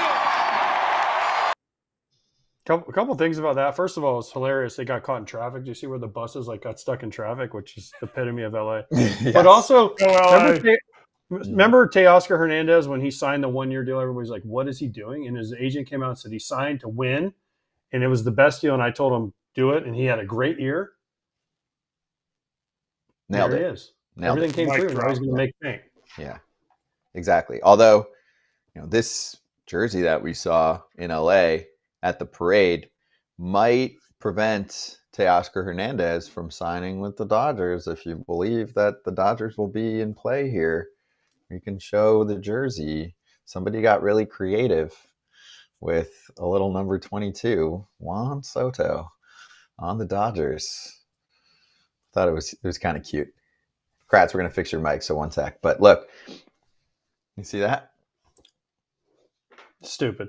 It's a guy getting a little excited. He wasted his $20 on that shirt. He probably customized it whatever himself. Janky retailer he got that from off the side of the street. I mean, it's funny though. It's funny, but trolling. It's kind of a troll a little bit. I mean, they just won the World Series. How about you wear a jersey for the team that just won? Like one of the players on the team.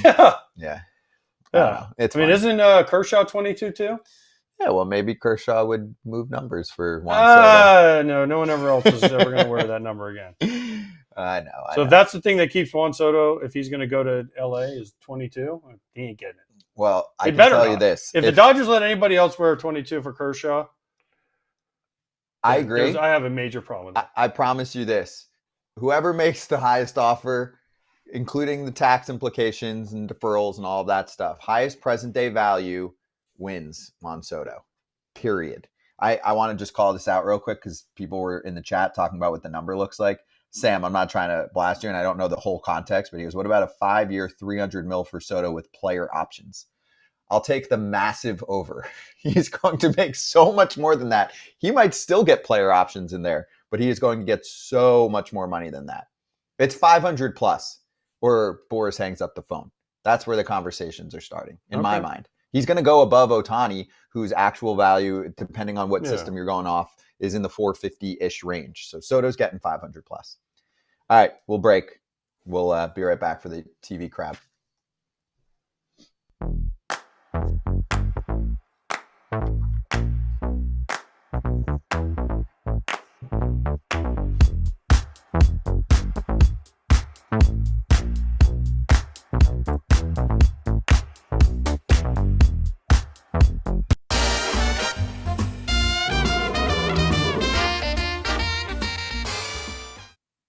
BetMGM futures, we'll just start looking around and pinpoint the NL West since we're giving the Dodgers some flowers. And they were at minus 160. They didn't run away with the division this year.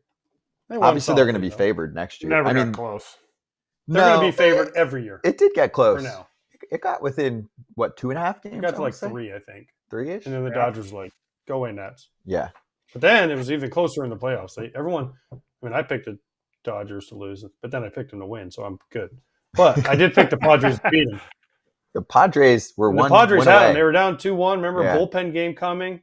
And the Dodgers, listen, man, give the Dodgers a lot of credit. They did it.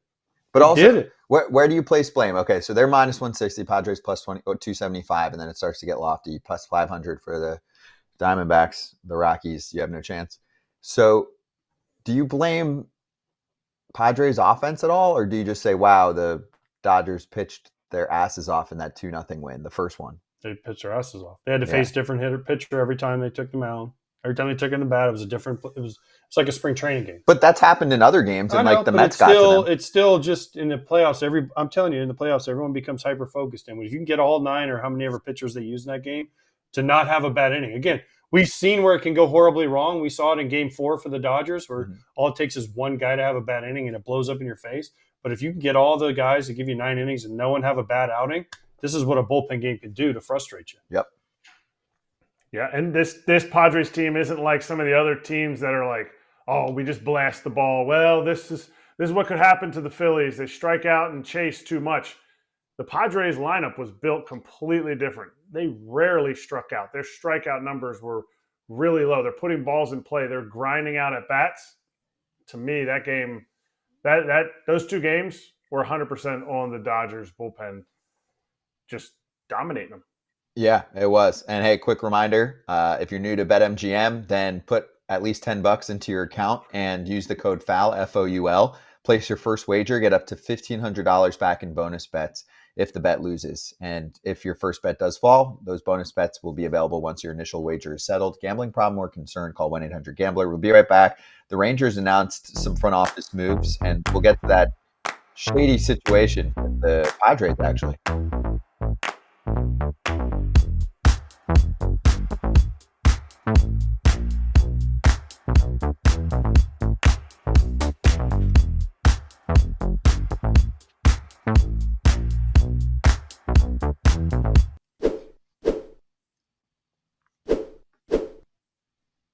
Looking ahead, so we talked about the Giants adding Zach Minasian. So now you've got Perry and Zach as GMs out west, one running San Francisco, one running the Angels. Obviously, they both still have bosses who are making final say, like Buster Posey, who then has ownership above him. And for the Angels, of course, there's a team president, but also Artie Moreno makes a lot of calls when he gets out of bed and just decides, I'm going to do something weird today. So the Rangers announced that Ross Fenstermaker has been promoted to general manager. He's the 10th individual in Rangers history to serve in that role. And it's his 16th season with the Rangers. Past 3 years as VP assistant GM of player development, and he'll work under Chris Young. Good for Ross. Oh, we didn't have one. Chris Young kind of was that guy, and he kind of got promoted. So then they had to find one, and that's who they chose. I thought it was going to be Dayton Moore, because Dayton Moore was over there, and he's like his last year of his non-compete was coming up. Nope. So he either stays there in a senior role or Dayton moves on. I'm not sure what his situation is. And also the Mets are in that spot right now. David Stearns is the president of baseball operations. They don't have a former general manager. Mm-hmm. I don't know if they're going to hire it's like the White Sox have Chris Getz as a GM. They don't have like a president of baseball ops. Yeah, some teams don't have. Some teams do it one way, some teams do it another way. Yep. So it's I don't hard know for if me. they'll have a GM. But when I hear GM, and I don't know if it's the same way for AJ, when I hear GM, I'm like, oh, that's the guy that makes the moves. Yeah. GM is JP Ricciardi for me. Then it was Ruben Amaro. Then those were the GMs, Alex Anthopoulos. But now GMs are kind of more like in the Sam Fold range. He has different roles, and Dave Dombrowski is doing what I see as the GM stuff. They did it so they could shift financially through, their nameplate. They financially get paid differently. Yes, and you can, keep people if you make them the GM, right? And you really like someone, and then you can be the president of baseball ops. Brandon Gomes of the Dodgers is pretty highly respected. I know people have called him, and he's the GM. Mm-hmm. And Andrew Friedman's the president of baseball operations. So it creates more jobs, so I'm all for it. Yeah, next week. Next week, we have confirmed Perry Minasian will be on the show next week here. So we can ask him about his brother, Zach. I'm excited for that. Are you? Gosh, I hope he comes after you so hard. I hope he does too, blasts but he you. won't, and I'll tell you why. He's a nice guy, and I don't talk crap about him. I talk crap about his boss, his owner. Okay. So go back, listen to the I records. just hope he comes hard. Perry, if you're listening, come hard for Scott. I hope he does. Come I hope hard he for does. Scott, please. Trust me, I can handle it. All right, let's get to this investigation. So it got announced this weekend. There's an MLB investigation that found a prospect saying he was 5 years younger than what he actually is. He was going to sign for big money. This is big money because there's essentially a salary cap now for how much money you can give to international free agents who are not of a certain age. So the Padres were giving out about $4 million to a player who they thought was 14. Turns out he's 19. Cesar Altagracia had verbally agreed to sign with the Padres and was considered one of the top international prospects in his class. This has happened and apparently is happening more frequently again, but I think it's also worth mentioning that he wasn't just fooling Major League Baseball, he was fooling these international tournaments.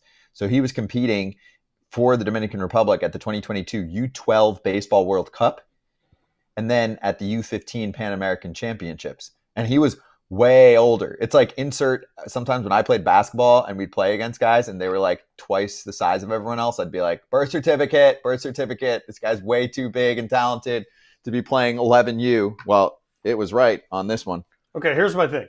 I can only look at it like this. Think about this. When he was in 12U, he was 17. Okay, so I think about this. I was in the minor leagues at 17 years old. So it would have been me, a professional minor league baseball player, playing on a small field against 12-year-olds. It would have been a disaster for the 12-year-olds. You would have. Oh, are you kidding me? At 17 playing? Yeah. I mean, I was already I signed it. I just turned 17, so I was 17 years old playing in the minor leagues. Yeah. And I look back and I would have been playing on 200-foot fences. It would have been like with a metal bat that the barrel's like this big. Are you kidding me? Yeah. Oh, my gosh. It's borderline danger. I know Like, it's not a contact sport in the same way. What was the guy's name from New York that was like a couple? Danny Almonte. And he was like throwing cheese. But he was Everyone's only like 2 years old. Yeah, and right? everyone's like, there's no way that guy's whatever age. And guess what? He wasn't. And obviously, most cases, you're like, there's no way this person's this age. And they But are. this happened for a long time because I remember guys getting multiple birthday cakes for years. Right? They were like, oh, I'm 24. And all of a sudden it comes in, they're really 29. What? And we would have like 5 birthdays in a row for him. We're like, happy birthday, happy birthday, happy birthday, 5 days in a row. You had teammates. Each day who were, you have Absolutely. Yeah. Wait, hold on. Remember, what was the guy, Fausto Carmona? Yeah. Remember? Yeah. It was in his Roberto name. He was Hernandez. like 4 years older, Roberto Hernandez. Uh-huh. I mean, it just used to happen. Miguel Tejada. You know when it happened? It happened to a lot of guys 9/11. Because after 9/11, they really cracked down on people coming over and they really dug into like birth certificate and stuff. Mhm. And it was like boom, boom, boom, boom, boom. And then like for a few years after that, it was happening a lot because when you go to like Canada and some other places, like especially Canada, you found out a lot about your teammates when you went to Canada. Guys had DUIs nobody knew about from like college that they hid. Yeah. Like there was a lot of things that happened when you went to Canada that teams didn't know about. Players were like, oh, wait, this isn't really your name. But wait, I just want to be clear too. So you had teammates where you would do happy fake birthday. Yeah. And then like behind the scenes, you'd be like, okay, we all know how old you really are. Yeah. Oh, yeah. But no, it wasn't like behind the scenes. It would come out like Erik Kratz says he's 42, but he was really 46. And you guys would have 2 birthdays? Yeah, you'd have him like 4 days in a row. You'd have 4 birthdays for him. You picked My up first- 4 my years. first- Oh, I got you. Okay. My first year was 2002 when I got drafted, and we had a kid. We had cake because I love birthday cake in Medicine Hat, Alberta, Canada, in rookie ball, and then we went to Instructs. Same kid had another birthday because during that time we were going in and out of Canada. The birth certificate stuff was a photocopied page of his birth certificate. It changed. I mean, there's so many guys. There was a guy, his name was Eugenio Van Camper. He became Eugenio Velez, who ended up playing for the Giants for a little bit. And the next spring training, he comes in and I go, hey, what's up, VC? Because we called him VC. He goes, looks back, he goes, no. Points to his jersey, goes, Velez. I am Velez now. And then he ended up being like a Giants prospect, made the big leagues for a little bit, but he was Eugenio Van Camper. Wow. I David remember Ortiz was David Arias. Yeah. Yeah. We used to joke with him. He didn't get in trouble for it. But we used to say, David, when you switch names, you lost 5 years. And he would just, oh, you guys aren't funny. He was still pretty damn good. I know, but Whatever we used to, age he was. because that was when all this was kind of hitting. Yeah. So he came in, I remember David Arias. I played against an A-ball when he was at the Mariners. And then we trade for him that winter. And we told Terry Ryan, we're like, you traded for the wrong guy. You were supposed to get David Arias, not David Ortiz. He went from his mom to his dad's name, or his dad's name to his mom's name, or whatever it is. But I mean, this was a running. It's not a joke. It was a running joke, but it wasn't like something to laugh about because it was kind of serious. We called it plus tax. I'm 25 plus tax.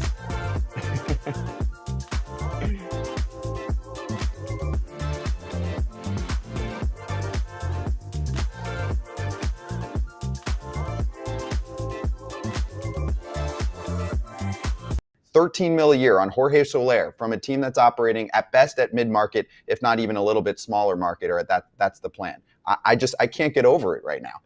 Yeah, I don't think you're wrong at all. I mean, to me, it's surprising, and it's the extent that I don't know how much they're planning to use him in the outfield, but you're right. I mean, his numbers are, I think he's got negative 65 defensive runs saved over his career as an outfielder. So he's a really bad outfielder. And I just, that's a factor, right? I think that they had no slug last year. I mean, that's where I think their thought process was, if I had to kind of guess. I mean, they didn't hit the ball hard. They didn't hit home runs. This guy is someone that hits the ball hard and hits home runs. And I think that they're looking at his numbers in Atlanta when he was able to kind of find that power stroke. He didn't really struggled with the Giants for any power, but he found it a little bit with Atlanta. I think they're hoping that there's that crossover effect. At the end of the day, if the Angels are going to be good next year, they're going to need to be extremely lucky. They're going to need everything to fall into place. This is every year, by the way. I mean, this is how they. I mean, this is my 5th season covering the Angels. Every single season, it's the same exact idea. It's like, well, if this happens, if this happens, if this happens, if this happens, well, I can see it happening, right? And there are some teams you can never see it, right? I'm not going to look at the Colorado Rockies and say that there's a chance there. But I think with the Angels, that's kind of their business model is, okay, you have a chance, right? That's how they get people to the ballpark. And I think that Jorge Soler is, he's hit 48 home runs in a season. So he's a name. He's someone that can hit home runs and he can be exciting. And he's someone that can put on a billboard outside their stadium. And, that's the way they go. I mean, I there's so much evidence to that. So you look at those defensive metrics and I mean, it doesn't make a lot of sense. It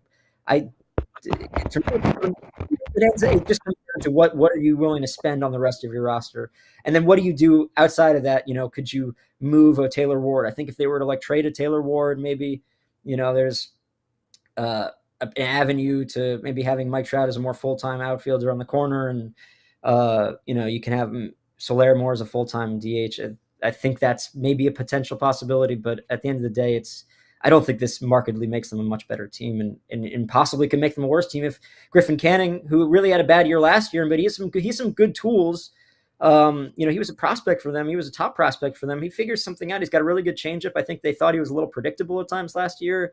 Mentally, struggled early in games. But if he can, the Braves have found a way to be really good at developing pitching, and if they can do that with Griffin Canning, this could end up looking kind of silly for the Angels. So we'll see what happens. I'm curious to see what happens.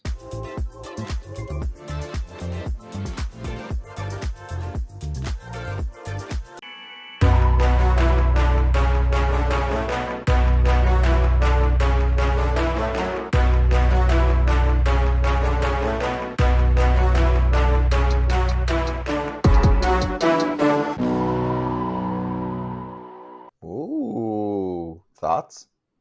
I thought Claudia was at Universal this weekend. She had time to make a slap hands. She's that good. Wow. She's that good. And happy birthday to our producer extraordinaire behind the Hopefully scenes. she had some butter beer. Butter beer? Oh, at Universal. At Universal. Yeah. So that'll rot your teeth out. It's so delicious. Claudia, that song slapped. That was good. Good new slap hands. I like it. I'm going to Universal in Japan, by the way. I've heard there's a crazy Mario World. What? They have one here. It's open in I know, but they apparently have a crazier one. So this one's newer. Check it out. We'll see. I'm going to compare. What did you call it, by the way? Japan? No. What world? Mario World. You said Mario World. Sorry. Mario. I'm from sorry Mario for my World. Northeast Mario. accent. Florida. Even I know it's Mario. I can't What? talk. Mario. It's Super Mario Brothers. He doesn't go Mario. He goes Mario. Well, he's got a better Mario, accent than I'm me. gonna What can I win. tell you? All right, here's the deal. We got a few minutes left. We got 2 minutes for TV, then a few minutes more on YouTube. Subscribe to the channel. Send us questions. So here's a few questions. Hector asking if Devin Williams is a fit for the Yankees. My answer is he's a fit for everyone. Everybody. Every contender that is serious about winning next year. Because also, he's not expensive. No, you're right. That's the big part He's a here. He's a fit for the sucky teams. If you want a closer, $10 million? $10 million. Not even. It won't even be a 10. It won't get to 10. It'll be in the probably 8.5 is the number for him coming in. Yeah, not bad. Here's one from Graham. How about they put Soto at first? Just an idea I heard floated. I don't see that one. Not right now. He's 26. I don't know if I see that ever. He's going to play the whole season at 26. He might play first when he's 36, and he's still got 5 more years left on his contract, not at 26.